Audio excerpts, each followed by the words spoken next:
so I was on the street. I mean, just drinking, having fun, and thought it was fun, but it wasn't. Getting sick. I didn't know that. I had a psychological addiction to alcohol, a social addiction. I wanted to drink or I'd have anxieties. I had a physical addiction to pain medication, oxycodone, hydrocodone. I was living in my car at the time in a Walmart parking lot. I just got back into this state and I found myself in jail on my second DUI with no money to get myself out. 25 is when I started drinking extremely heavy, consistently. It had negative impacts on all my relationships. And I was really mad at God at the time for the amount of loss in my life. I started smoking pot whenever I was in high school. Me and my friends started dabbling in more harsher things. I remember I went to jail for public intox, and I had gotten 2 tickets that night, and I was in Mays County, and they let me out, they released me. I felt so defeated. I felt like, God gave me all this, and I just felt like I lost it. All the decisions of, wanting to get high came back to my mind. I was like, why did I do that? But anyway, I just told God, call on God. That was my first instinct to do, was to call on God and just have faith in Him and know that He'll deliver me out of it. For though we walk through the valley of the shadow of death, fear no evil, for He's with us. You need to be drinking, because I was drinking, get sick, and I need help. I ain't trying to go back. That's the only thing that it is. At first I tried to get back to Muskogee, and I called Chris, the book dude. I met him. He had his cowboy stuff on. That's where I first met him, and he was like, you come to the bookstore. And yeah, he let me work with him and pay me $15. But I did leave. I went to Muskogee, and he sent me a Bible and had $20. I didn't know that $20 was in there a long time. I was a guy, always a couch to sleep on, I always had a place to go. And then it was years before, I think I drank once or twice when between there. It was years before I became a freaking pothead, at that point, I had a psychological addiction to where I was like, when I woke up in the morning and smoked some weed, I thought, pretty much had to have it all the time. So I started drinking, and then I was like, well, I liked it more. And then the drinking led to, more parties and, introduced to cocaine. I had a bat for that for about 6 months. Thought I was wanted to be Al Pacino. So that was terrible. My addiction started in the teenage years. I guess it started there. I started drinking beer and smoking pot at a young age while still in school. I wanted to do what I wanted to do. I wanted to be with my friends when I wanted to be with my friends. I didn't want to have to learn anything. I thought I knew everything. My addiction got pretty bad. I kind of reached a high point in the mid-20s. I had a child, and then I got to my 40s, and my 40s got a little bit out of hand. My body just couldn't recuperate from the alcohol and the drugs that I was ingesting. It was not just alcohol, it was several things compacted into one that I really couldn't handle. Well, really what started my path towards addiction was, I guess, just trying to cope with loss in life. I lost my grandfather on my father's side, my grandfather on my mother's side. My grandmother, she had stage 4 pancreatic cancer. So I was taking care of my grandmother and my great-grandmother at the same time. My grandmother passed away before my great-grandmother. So I had to bury 3 grandparents and a great-grandmother all within about a year and a half time. And they were my cornerstone for my life. And drinking didn't help it. And it distanced myself. I wound up secluding myself a lot. I don't think it got to full-blown addiction until I was about 25. It got to the point to where I didn't have anywhere to go. It is amazing that nobody else got hurt or myself got hurt. It's mind-blowing now looking back at it. That's when I finally came to the realization that I needed help and that I couldn't do it on my own, because I tried, but it didn't work. And I was staying at a friend's house in Muskogee at the time, but we had a mutual friend that he knew that was in the Reckless Saints program, gave me the contact information for Austin, and within, I don't know, maybe 3 days or so, I was there. I didn't realize I was depressed, but I couldn't find joy in drinking anything, nothing. There was nothing there, completely empty. And then I sat there one day at a realization. I said, God, I don't got to do anything.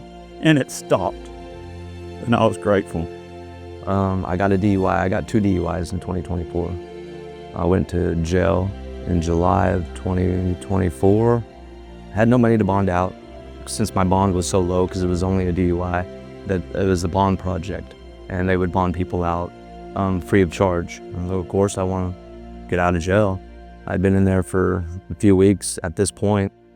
They said, "Have you ever thought of going to a rehab?" I said, "I'm up for anything." They bonded me out, and they gave me an Uber ride right out of the jail. I did the 30-day inpatient treatment in Tulsa. They sat down, they asked me if I want to go to this place or that place or the other place or wherever. I said, "I don't care where I go as long as it's faith-based." We got the Reckless Saints out in Salina. I said, "Where's Salina?" "I don't know where Salina's at." "Well, it's east of Pryor." It's like, "Okay, I know where Pryor's at." "Well, it's east of there." I said, "Cool, sign me up." And that's how I got here.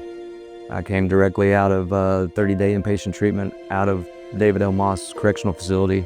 30-day inpatient treatment. Austin picked me up. Yeah, and I would go to church, you know what I'm saying? I had my faith. It was just, I knew he had my back, you know? I knew he was there. So I'd go to any church I could. These ladies in there, they said, "We don't want you to go to no Monarch or some other places." And I was like, "Yeah, I'll go there." She said, "You were going to send you to Salina." I said, "Salina, Kansas? I ain't going out there. You crazy?"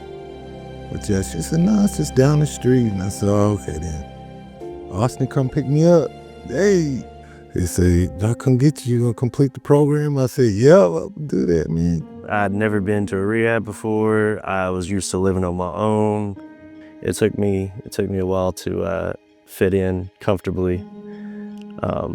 So initially, I was anxious, I guess. Probably 4 or 5 months into the program, Austin asked me to be house manager.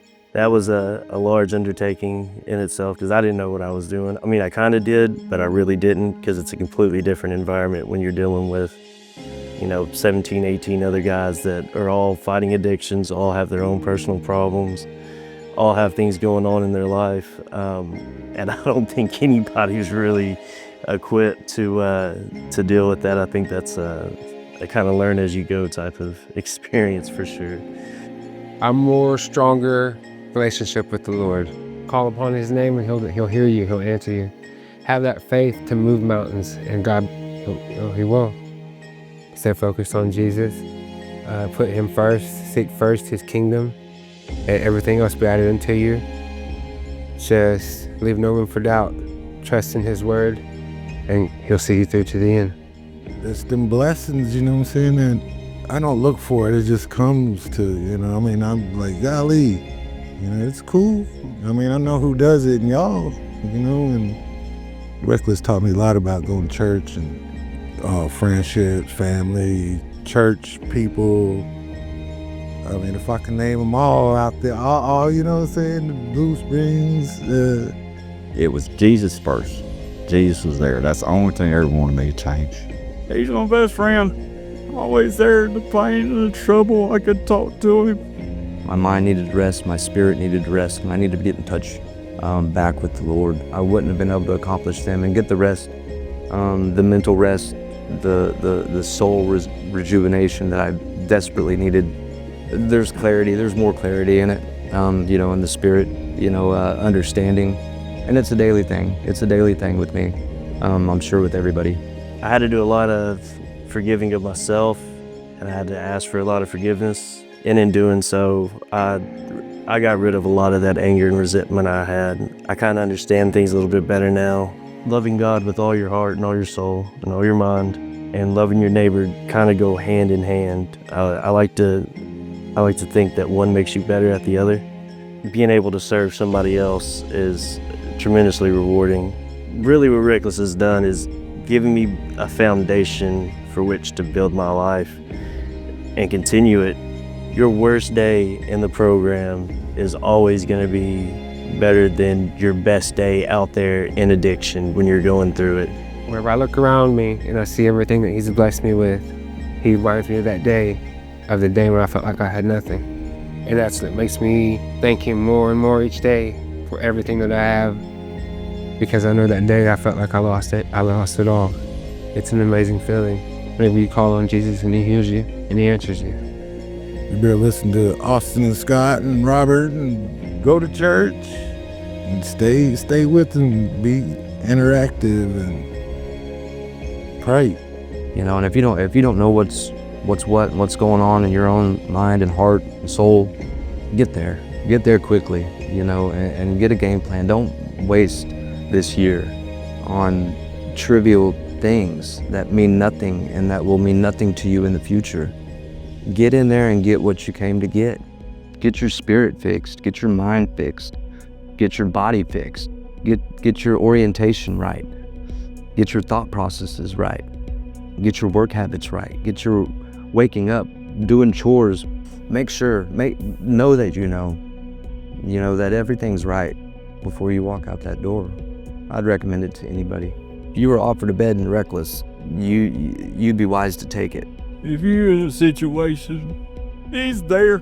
Just recognize whatever's good, whatever's trying to help you. You don't got to do anything. Just say, oh, Lord, it's yours, and hand it over to him. Learn to embrace the challenges, because the challenges are what make you stronger.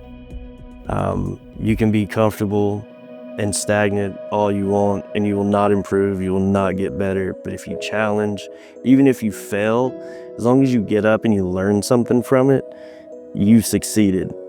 I'd recommend Reckless to everybody now, all the time. It's a great program. It'll change your life. Whether you want to or not, it will. I definitely would recommend it. Anytime you have a chance, there's a bed open to come to Reckless and you're suffering from addiction, I would highly recommend it. Yeah, the Reckless Saints, it's a really good program. Yeah, I've been repping for Reckless lately.